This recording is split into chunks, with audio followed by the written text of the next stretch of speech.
Assalamualaikum warahmatullahi wabarakatuh. Alhamdulillahirabbil alamin wassalatu wassalamu ala asyrafil anbiya'i wal mursalin sayyidina wa maulana Muhammadin wa ala alihi wa sahbihi ajma'in amma ba'du. Bapak Ibu para pengurus Masjid Paripurna Al-Manar yang kami muliakan, Bapak Ibu haji, jamaah salat subuh yang dimuliakan Allah Subhanahu wa taala. Apa kabar Bapak Ibu, sehat? Alhamdulillah. Tidak ada kata yang pas yang keluar dari mulut seorang mukmin selain selalu mengucapkan alhamdulillah. Karena segala sesuatu yang Allah berikan kepada kita, apapun itu pasti kebaikan. Ya. Kita kadang-kadang mulut ini mengeluh, mulut ini berkata yang tidak enak, itu karena kita belum ketemu hikmah dari setiap kejadian. Ketika kemudian kita dibukakan pintu hikmah oleh Allah, maka sepahit apapun yang kita terima, kita akan mengucapkan alhamdulillah. Karena apa? Karena tidak ada yang Allah jadikan, takdirkan kepada kita kecuali kebaikan. Sakit pun itu jadi kebaikan. Kalau sakitnya dengan penuh penyadaran bahwa ini bagian dari penggugur dosa dari Allah Subhanahu wa taala. Apapun itu, apapun yang terjadi dalam diri kita, pasti itu ada nilai kebaikannya. Maka orang Indonesia itu selalu kalau ada sesuatu yang menimpa dirinya, biasanya masih ada untungnya. Ya. Lagi jalan tiba-tiba tabrakan, ya. Patah kakinya. Masih ada kata untung kan? Untung. Ya. Padahal udah hampir kena truk tuh, untung dia sebelah sini jatuhnya. Oh, masih untung. Sampai saya pernah di kampung ada orang mau pesta, mau hajatan. Harinya hari Jumat. Saya ingat kejadian itu harinya hari Jumat. Akad nikahnya pagi. Tenda semua udah dipasang. Akad nikahnya pagi hari. Selesai akad nikah, menjelang sholat Jumat, ibunya meninggal. Ibunya meninggal. Apa kata jamaah? Untung masih bisa menyaksikan akad nikah. Jadi ternyata begitu banyak yang terjadi dalam kehidupan kita. Kalau kita merenung-renungkan, sebetulnya Allah masih baik sama kita semua. Masih banyak kebaikan yang Allah berikan kepada kita. Makanya salah satu imam, Syekh Mutawalli Asy-Sya'rawi, kita lihat videonya itu, kata dia, kalau kamu melihat sebuah musibah yang menimpamu, maka yang kamu harus ingat yang tersisa, bukan yang hilangnya. Ya. Yang kita lihat tuh yang masih ada gitu. Maka kamu akan tetap bersyukur pada Allah Subhanahu wa taala. Jangan kau ingat yang hilangnya. Kalau kita ada sesuatu kehilangan, fokus kita kepada yang hilang, maka keluhan akan muncul, bisa jadi suudzon pada Allah Subhanahu wa taala. Tapi kalau yang kita ingat, alhamdulillah saya masih sehat, alhamdulillah saya masih selamat segala macam, maka kalimat yang keluar dari mulut kita adalah alhamdulillahirabbil alamin. Yakini itu bahwa setiap kejadian apapun yang menimpa kita pasti ada nilai kebaikan yang Allah memang sengajakan itu untuk kita semua. Dan itulah akhlak kita kepada Allah Subhanahu wa taala. Salawat dan salam tak lupa kita sampaikan pada Nabi kita Muhammad sallallahu alaihi wasallam. Allahumma shalli ala Muhammad wa ala ali Muhammad. Bapak Ibu jamaah sekalian rahimakumullah, masih melanjutkan bahasan-bahasan akhlak kita. Jadi kita ulang kaji bahwa yang namanya akhlak itu adalah respon spontan seseorang terhadap segala sesuatu yang menimpa dirinya. Akhlak itu tidak direkayasa, akhlak itu tidak dibuat-buat. Ya. Apa respon pertamanya ketika dia menerima sesuatu? Itulah akhlak. Orang kena musibah, apa kalimat yang pertama kali keluar? Ketika dia umpatan, caci makian dan sebagainya, berarti akhlaknya tidak baik. Karena apa? Itu respon spontannya. Tapi kalau kemudian dia sikapi dengan sabar, diyakini bahwa ini bagian dari ujian dan harus disabari dan sebagainya, maka itu akhlakul karimah. Beda sabar dengan sadar. Ya. Kalau sabar itu, yang dimaksud dengan sabar itu yang pertama kali kejadian. Inda sadmatil ula, kata Rasulullah, sabar itu ketika baru kejadian, kita meresponnya gimana, itulah sabar. Tapi kalau sudah berhari-hari, baru kemudian kita bilang sabar, itu namanya sadar. Ya, iyalah, mungkin itu bukan rezeki saya kali ya, kan gitu. Itu ngomongnya udah lewat. Sumama dompet hilang nih, di dompet itu ada uangnya 150.000 lah, ya. Begitu kejadian kita kayaknya menggerutu, mana lah uang saya nih? Udah pasrah dia nggak ketemu, akhirnya kemudian udahlah, itu mungkin memang bukan rezeki saya. Itu bukan sabar, tapi sadar, ya. Sabar itu yang pertama kali menimpa dia, innalillahi wa inna ilaihi rajiun, ya, dan sebagainya. Itulah gambaran bahwa itulah yang dimaksud dengan akhlak. Bapak Ibu sekalian, hari ini, pagi ini kita akan ini bukan akhlak baik, tapi bagian dari akhlak yang Allah larang atau akhlak yang tercela. Kita mengacu kepada surah Al-Hujurat ayat 11. Nanti ada beberapa lanjutannya. Di antara akhlak yang tidak baik dalam Al-Quran, surah Al-Hujurat ayat 11, Allah firmankan, A'udzubillahi minasyaitonirrajim, ya ayyuhalladzina amanu la yaskhar qaumun min qaumin asa ay yakunu khairan minhum wala nisa'un min nisa'in asa ay yakunna khairan minhun wala talmizu anfusakum wala tanabazu bil alqab bi'sal ismul fusuq ba'dal iman wa man lam yatub fa ulaika humuz zalimun. Ayat ini melarang kepada kita yang pertama, ya ayyuhalladzina amanu la yaskhar qaumun min qaumin.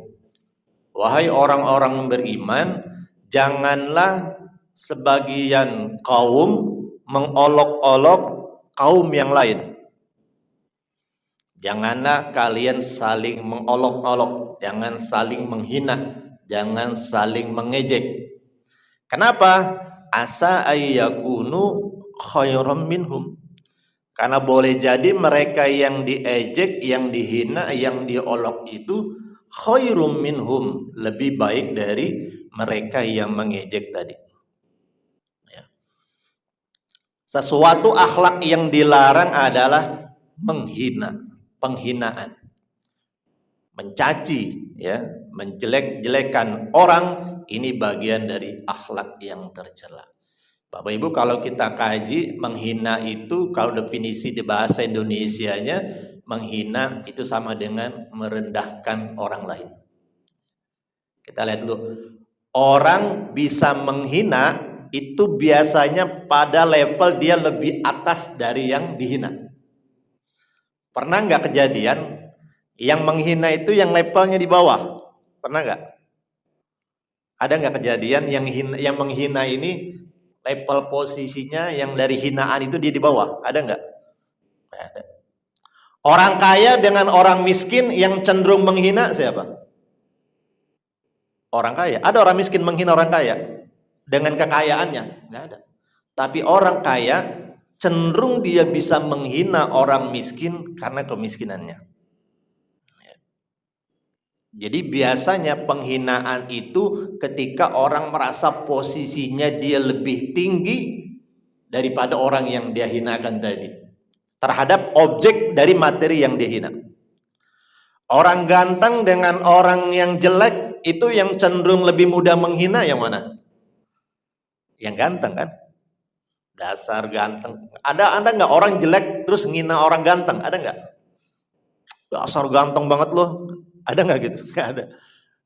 Tapi kalau orang ganteng atau orang cantik itu bisa cenderung dia menghina yang lebih jelek dari dia.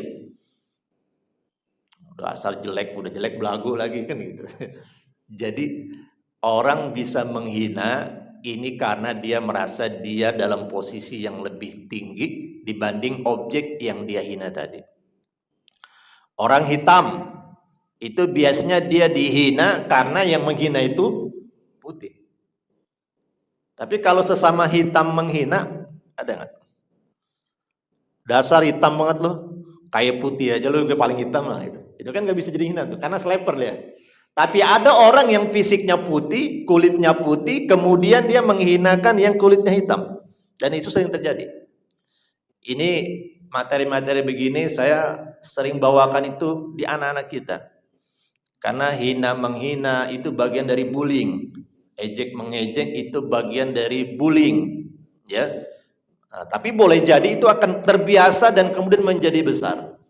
Maka kita pahami dulu yang pertama, biasanya hinaan itu ada pada orang yang levelnya lebih tinggi daripada yang dia hina. Nah, kalau kita dalam posisi seperti itu, maka Allah Subhanahu wa taala melarang kita. Kenapa kita dilarang menghina orang? Li asa ayyakunu khairam minhum. Karena boleh jadi orang yang kamu hina itu lebih baik dari kamu yang menghina.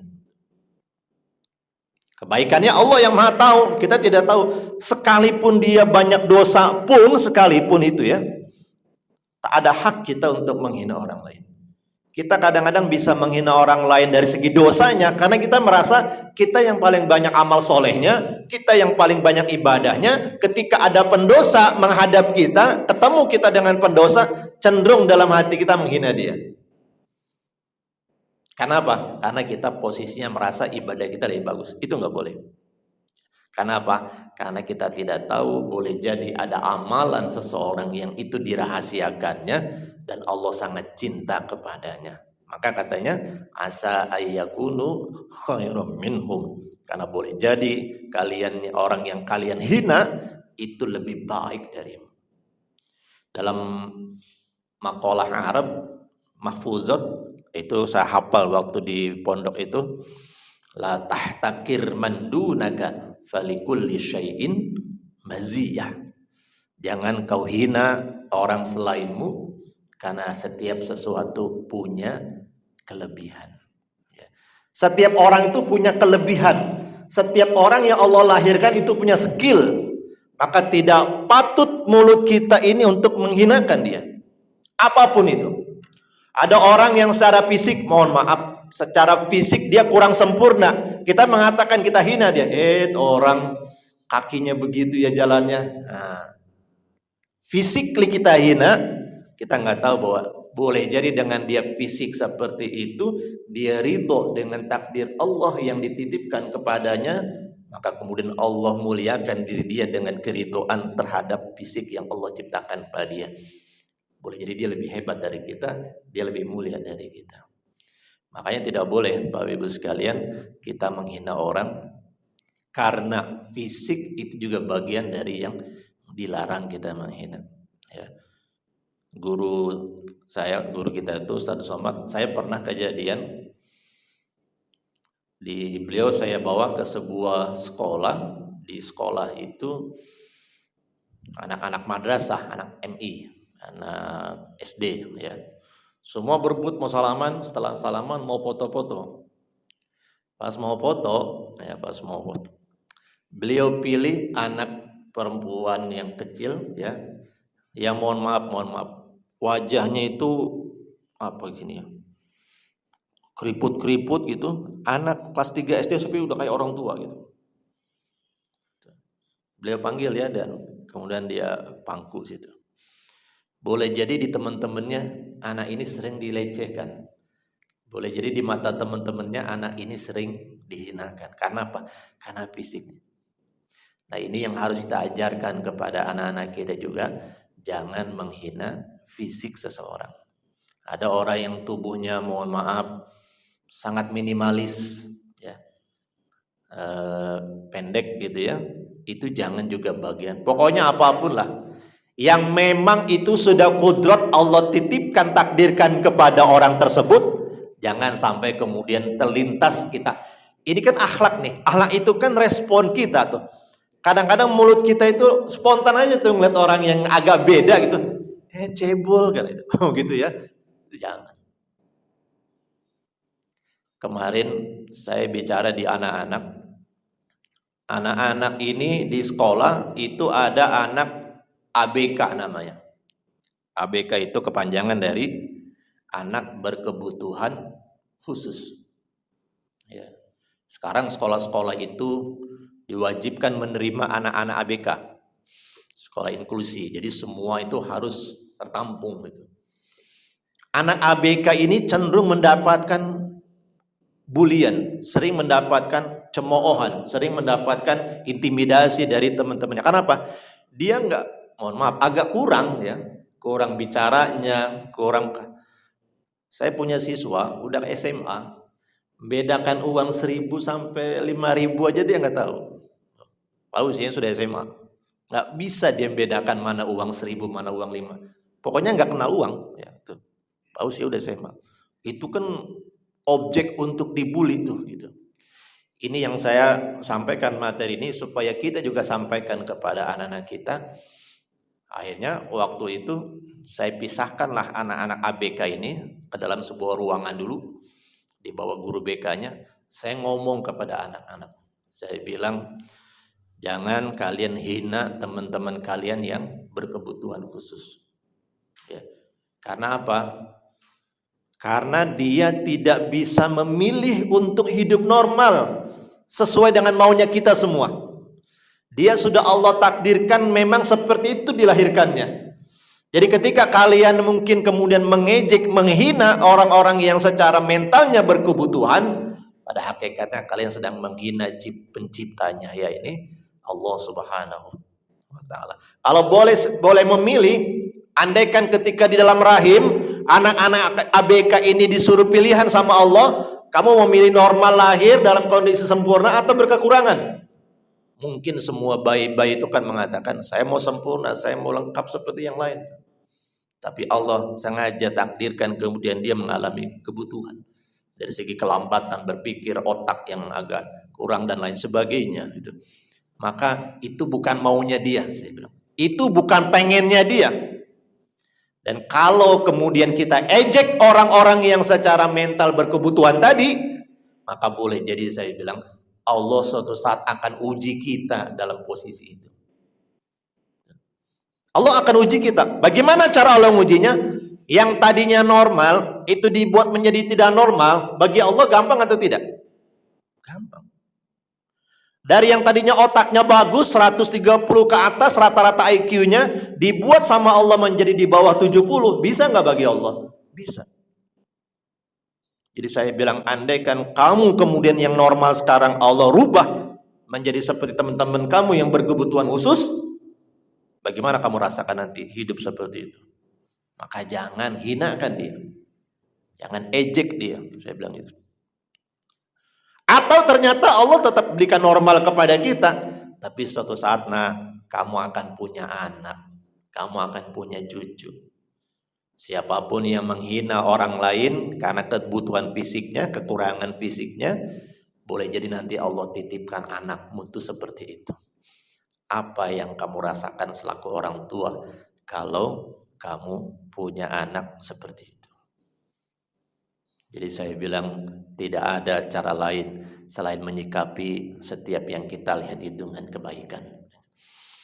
Jangan hina fisik dan lain sebagainya. Makanya cara efektif, Bu, Bapak, kalau anak-anaknya di sekolah dibully, diejek karena fisik, jangan dilawan dulu. Bilang aja, ini ciptaan Allah.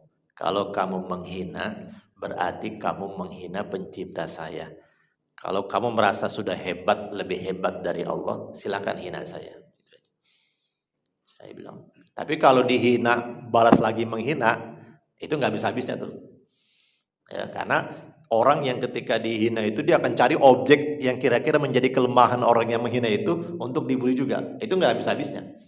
Maka setiap ada orang yang menghina fisik kita, kita harus katakan bahwa ini ciptaan Allah, saya ini ciptaan Allah, yang saya tidak pesan seperti ini. Kalau kamu menghina saya, berarti kamu sedang menghina pencipta saya, yaitu Allah. Kalau berani memang menghina Allah, silakanlah. Saya tidak akan balas. Itu biasanya anak-anak kalau dijawabnya begitu, besok gak mau menghina lagi. Ya, langsung disekak mati. Ya, jadi harus disadarkan. Anak-anak kita terus disadarkan hal-hal yang begitu. Jadi kita tidak boleh. Dan ternyata itulah kehebatan Allah. Tidak ada yang salah dalam setiap ciptaannya. Orang-orang yang secara ini punya kebutuhan, tapi ternyata di sisi lain dia punya banyak kelebihan. Saya punya anak ABK itu, tapi kalau ngomong Inggris, hampir nggak bisa ngomong bahasa Indonesia. Dikasih nyerocos tuh bahasa Inggris. Jadi inilah cara Allah ngasih kelebihan dia tuh. Ada hafiz Quran, Bapak ingat ya, Nazi. Hafiz Quran, kelumpuhan otaknya. Anak kecil. Kan kita lihat di tayangan TV kan, dia hafiz Indonesia. Lumpuh dia, masih kecil. Kemudian kemana-mana harus di kursi roda itu. Tapi apa? Dia punya hafalan Quran 30 juz. Jadi ternyata Allah tidak salah menciptakan hambanya. Karena apa? Falikulli syai'in maziyah. Pada setiap sesuatu itu ada kelebihannya.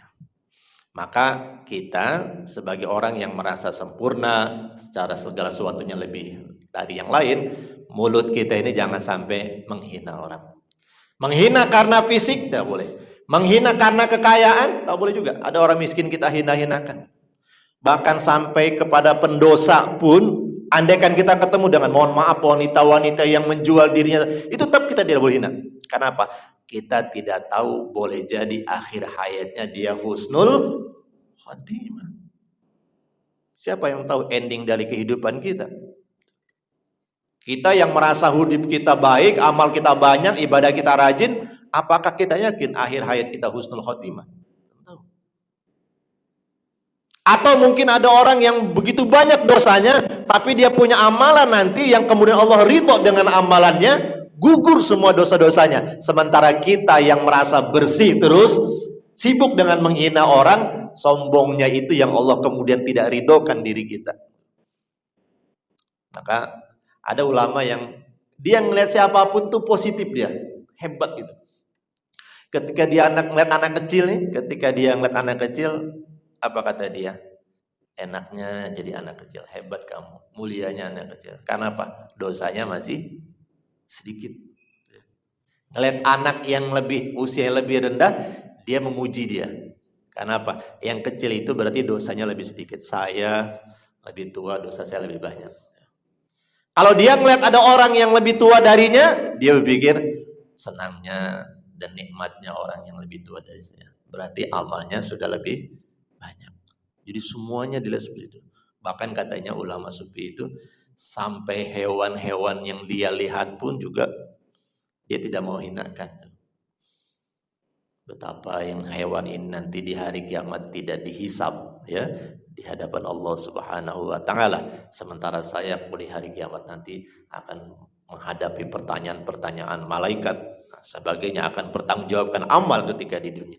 Jadi semua dipandang dengan pandangan positif. Inilah amalan kita, ilmu kita, jangan lisan ini mudah menghinakan orang lain. Jangan mudah mengejek orang lain yang apapun posisinya. Nah, kemudian yang kita bahas sekarang, bagaimana kita menyikapi hinaan. Bagaimana kita menyikapi sesuatu yang ketika itu kita dihina. Bapak Ibu sekalian, orang itu marah ketika dihina karena dia merasa sempurna. Ya. Orang bisa marah ketika dihina itu karena di hatinya dia merasa sempurna. Andaikan dia menyadari bahwa memang begitu keadaannya, dia tidak akan marah. Ada orang kurus banget nih, ada orang kurus banget. Diejek lah, dibilang, pensil, gitu ya. Pensil, kurus kan itu. Biasanya orang yang dihina karena kurus itu dia merasa, dia marah itu karena apa? Karena dia merasa gemuk kan gitu. Dia merasa sempurna. Andaikan dia nyadar, emang kurus sih kan gitu. Soalnya dia bilang, oi kurus. Emang kurus, kenapa harus marah kan gitu. Jadi orang itu biasanya dihina dan kemudian merespon hinaan itu dengan marah, dengan emosi, itu karena dia merasa dirinya sempurna. Andaikan dia menyadari bahwa dirinya memang sesuai dengan yang dihinakan itu, maka ya udah lapang dada aja, dan dia tidak balas kemudian hinaan itu dengan balik menghina. Ini ilmu Bapak Ibu sekalian, karena banyak di antara kita yang sering sakit hati mendengar hinaan dari orang. Udah miskin kau, belagu juga kau gitu. Ya. Kita dihina miskin marah karena kita merasa kaya gitu. Oh ternyata benar kita miskin. Iya, saya miskin, kenapa gitu. Ya udah, jangan lagi kemudian ribut gitu kan. Karena biasanya memang saya bilang tadi, orang gemuk, orang gendut dihina, diejek gendutnya itu karena dia merasa tubuhnya ideal. Jadi ketika dia, oi gentong berjalan kan gitu kan, dia marah kan gitu. Karena dia merasa tubuhnya slim, apa namanya itu, ya ideal tadi tuh. Andaikan dia menyadari, iya saya emang gemuk, ya udah, kenapa harus direspon dengan emosi lagi? Orang hitam dihina kemudian dengan fisik warna hitamnya karena dia merasa tubuhnya tidak hitam, dia merasa warna kulitnya putih, sehingga ketika dihina hitam dia marah. Padahal memang kulitnya hitam. Jadi biasanya Bapak Ibu sekalian, kita cenderung merespon hinaan orang, kemudian kita marah dengan hinaan itu karena kita merasa sempurna. Kalau dihitung-hitung diri ini sebetulnya hinaan, coba ingat-ingat, hinaan yang datang kepada kita belum sebanding dengan kehinaan diri yang sesungguhnya. Rasulullah itu manusia yang mulia. Siapa di antara kita yang meragukan kemuliaan Rasul? Adakah celak Rasulullah? Adakah cacat Rasul? Tidak ada. Tapi dalam hidupnya, apakah beliau pernah dihina? Ya. Apakah beliau pernah dicaci maki? Ya. Rasulullah yang mulia, yang sempurna hidupnya saja, sehari-hari hidupnya selalu mendapatkan hinaan dan cacian. Lalu kita kalau memang hina betulan, kita kan hina betulan nih kalau kita mah gitu. Kenapa ketika dihina kita marah-marah? Kenapa? Diri kita emang hina di hadapan Allah Subhanahu wa taala. Jadi kalau dihina, saya yakinkan bahwa hinaan yang datang dalam diri kita itu belum sebanding dengan kehinaan diri yang sesungguhnya. Kalau orang menyebutkan kehinaan sifat kita satu saja, sebetulnya masih banyak sifat-sifat hina kita yang Allah masih tutup. Dasar pelit kan gitu kan. Kita sering dihina orang karena pelitnya semua tuh. Kita marah, padahal kita memang pelit, pembohong, banyak dosa, kan gitu. Kita cenderung kemudian merespon dikatakan pelit itu marah karena kita merasa juga orang yang dermawan. Padahal kita memang pelit. Ya tinggal koreksi aja. Oh saya pelit ya. Ya udah besok saya lebih dermawan lagi. Kan beres tuh. Ingat definisi akhlak. Kita kembali lagi kajian itu pada akhlak. Akhlak itu adalah ilmu bagaimana merespon setiap kejadian. Responnya dengan respon positif. Ya. Karena kalau hinaan kita balas dengan hinaan, tidak akan ada selesainya. Dan biasanya Bapak Ibu sekalian, sering saya katakan, mulut ini akan mengeluarkan sesuatu yang ada dari hati. Ya. Dia ibarat teko. Teko itu mengeluarkan apa yang ada dalam isi teko.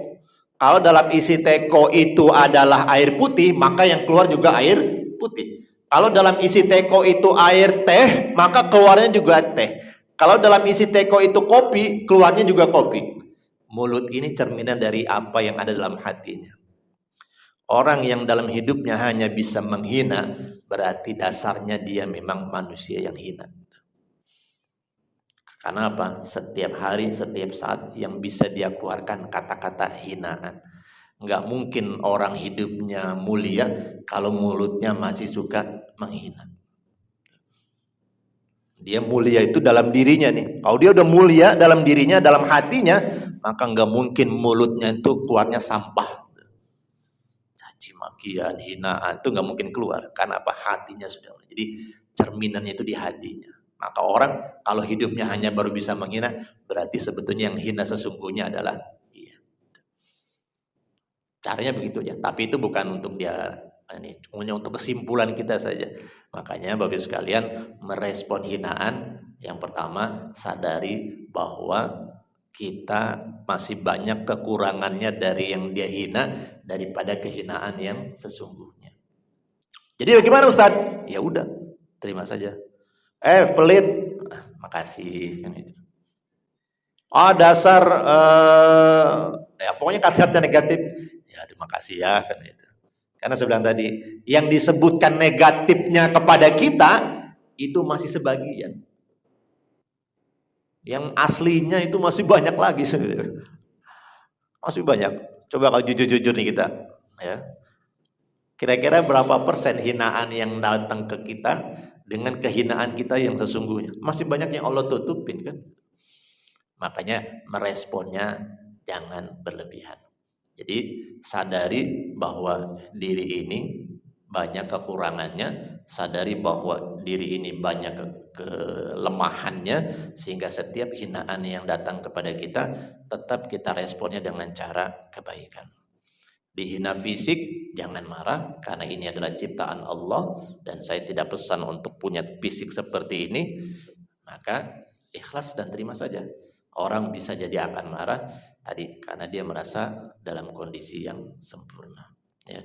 Jadi responlah Bapak Ibu sekalian segala kejadian-kejadian yang menimpa diri kita, hinaan ataupun apapun yang datang kepada diri kita dengan respon-respon kebaikan. Insya Allah nantinya tuh hidupnya akan menjadi lebih tenang. La yaskhar qaumum min qaumin asa ayyakunu khairam minhum.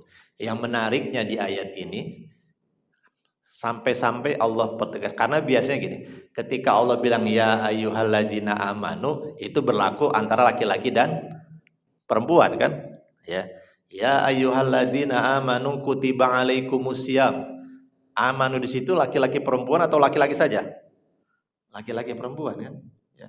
Tapi Al-Hujurat ayat 11,